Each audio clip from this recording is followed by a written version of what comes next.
Hola, este video es para aquellos que todavía como que no entendieron tanto el tema de Absolutism en historia, y bueno, lo voy a hacer en inglés, así que voy a cambiar mi lenguaje en este momento. So let's get started.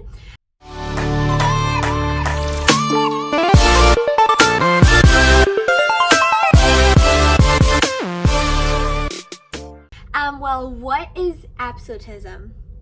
Absolutism is a political system in which one person holds all the power, okay? Just like think that like absolutism equals king, okay? So there's one person that decides everything, every single thing, right? So, one of the characteristics of absolutism is divine right. So what is divine right? Well, it is a belief that that king or that ruler is ordered by God himself. He ordered that that person was meant to rule over the land. So that's why there weren't many rebellions or anything back then, because they believed in divine right. But during the 17th and 18th century, things start to change. People start thinking that divine right isn't really divine, and they start doubting divine right. And they start questioning everything. They start reasoning. So they start questioning the Catholic Church. Why is it so corrupted? They start questioning, is everything the church has said is true? So that is why the Protestant religions comes into play, because the Protestant religions, they notice that the Catholic Church is being corrupted, and it is in their belief full of lies and manipulations.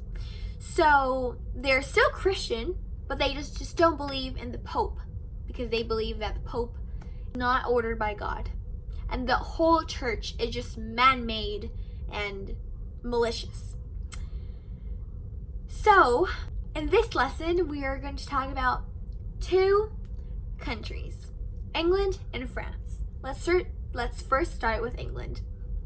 Well, Charles I is the King of England during the mid-1600s, and he exploits his right as a king. He charges high taxes. He has religious intolerance. So the people are mad, and they want to tell that to the king. So the Parliament makes a petition of a document to limit the king's rights. But what does Charles I do? He ignores it. He doesn't care. So the consequence was the English Civil War. The English Civil War was a war between two groups, the Cavaliers and the Roundheads. So the Cavaliers, just think about the Prince of the Beauty and the Beast, right? So he has a ponytail, right? So those were the Cavaliers. And the Roundheads were called Roundheads because they would cut off that ponytail for rebellion. So that's why they were called Roundheads. And so the English Civil War begins, and it ends with the Roundheads as victorious. So they execute Charles I. And what happens now? Who is the leader? Well, Oliver Cromwell. Oliver Cromwell was actually the leader of the Parliament. And he does the same as Charles I, gets a little bit mad with power and stuff like that. And he starts being a bad ruler, high taxes, religious intolerance, everything like that. So everybody hates him, and he dies. So then comes the Restoration. So what is the Restoration? Well, it's when the British Army doesn't know, like, okay, so which ruler is going to be next. So they choose Charles II, which was Charles' first son, to be the next king. But he is too old, so he dies really early. And James II comes to the throne. So James II has two wives. The first one was from the Netherlands, so she was Protestant, and he had two daughters with her. They were both Protestant. One was called Mary, so remember that. Then he married a second wife. He divorced and then married a second wife, but that wife was Catholic. And they had a son, a Catholic son. So that meant a threat to England, because England was Protestant and they did not want a Catholic king. So what did the Parliament do? Well, they told William and Mary to come invade England. So who is William and Mary? Well, William is from the Stuarts, which are the Scottish monarchy, and Mary is one of James II's daughter, a Protestant. Her name is Mary, and Mary marries William, and they go and invade England. And so this is called the Glorious Revolution. It is called glorious because there was no bloodshed, because most England didn't want William and Mary to reign. And so what is different between William and Mary's reign from other reigns in the past? Well, the first reason is that William and Mary reigned equally. So they were equals. And the second was that they signed the Bill of Rights, which was petitioned by the Parliament. So the Bill of Rights was a document in which limited their power as king and queen.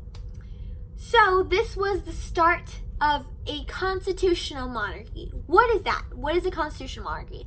Well, it is a political system in which a monarchy is limited by a document, in this case, the Bill of Rights. Third point is that they overthrow the idea of divine right, because they weren't ordained by God, they were ordained by the people. So this overthrows the whole idea of that God chooses the king and blah, blah, blah, blah, blah. So the people start really think about it, and they think, actually, that was a lie. So then the 30 Years' War happens. And well, England is not really like into that, so yeah. So that's the end of England. Now let's start with France. So there was this period of time, 30 years actually, where there was a war, 30 Years of War. And this was kind of like the first world war, or like religious war, you could say.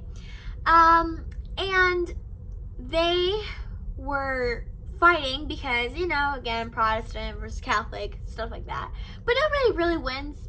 The only thing that was left was the Treaty of Westphalia. And that document shaped the concept of national sovereignty, the concept of a state being independent. So a state means also a country. So, you know, everybody has their own laws and their own beliefs, and you have to respect that. So that is national sovereignty. So here, the only important monarch you need to know of France is Louis XIV.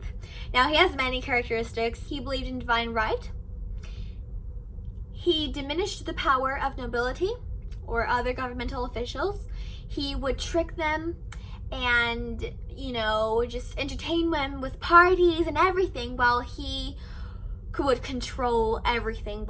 And while his legacy was a huge debt for France, people had to pay really, really high taxes because of his luxuries. There was a lot of poverty because of it, disease, but he also made a statement with French's art and opulence. So this is pretty much what you need to know about absolutism. I hope with this video you can understand more about absolutism, and any questions, just leave them in the comments down below. Bye!